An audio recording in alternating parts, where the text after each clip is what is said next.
Saudi और Houthi की जंग के बीच हाफ रहा पाकिस्तान।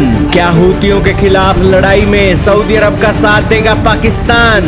बलूचिस्तान पीओके में विद्रोह, अफगानिस्तान तनाव के बीच पाकिस्तान की मुश्किलें बढ़ी। जी हाँ दोस्तों, उड़ते तीर लेना तो कोई पाकिस्तान से सीखे। पाकिस्तान उड़ते तीर लेने में बड़ा माहिर है। जब से इनके पास न्यूक्लियर बम आया है, पाकिस्तान उड़ते उड़ते तीर अपने पिछवाड़े में लेने में माहिर हो गया है।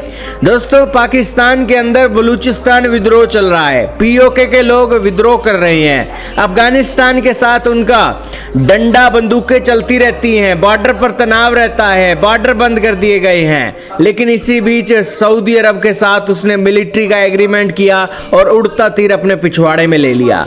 अब दोस्तों, सऊदी अरब और हूतियों के बीच जंग का मोर्चा खुल गया है। सऊदी अरब के ऊपर पहले ही ईरान ने मिसाइलें और इसी के साथ अलग अलग अटैक करके अमेरिका का संदेश दिया है, और दूसरी तरफ अब हूतियों ने भी मोर्चा खोल दिया है। तो यहां पर दोस्तों सऊदी अरब के लिए मुसीबत बन गई है। इसी बीच दोस्तों, पाकिस्तान के लिए धर्म संकट आ गया है कि एक मुस्लिम को बचाने के लिए क्या वो दूसरे मुस्लिम के कनपट्टी पर बंदूक तानेगा।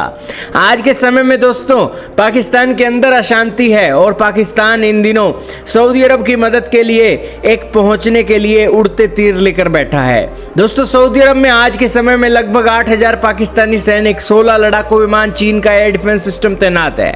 यह तैनाती मई में तब की गई थी जब मिडिल ईस्ट में तनाव कम हो गया था।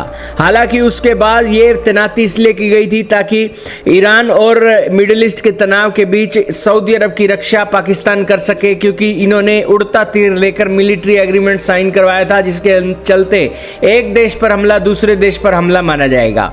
हालांकि ईरान ने सऊदी पे अटैक किया, सऊदी की जमीन पर अटैक किया, लेकिन पाकिस्तान यहां पर ईरान पर अटैक करने के लिए नहीं आया। और इसी बीच अब हूतियों और सऊदी अरब के बीच में लड़ाई हो गई है। तो अब क्या पाकिस्तान हूतियों के खिलाफ सऊदी अरब की मदद करेगा? हालांकि ऐसा होता हुआ दिखाई नहीं दे रहा है।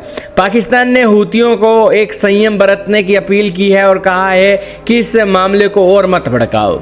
यहां पर पाकिस्तान ने एक सिस्टम को देखते हुए यही ठाना है कि उसकी औकात नहीं है कि आज वो बड़ी बड़ी जंगों को लड़ सके।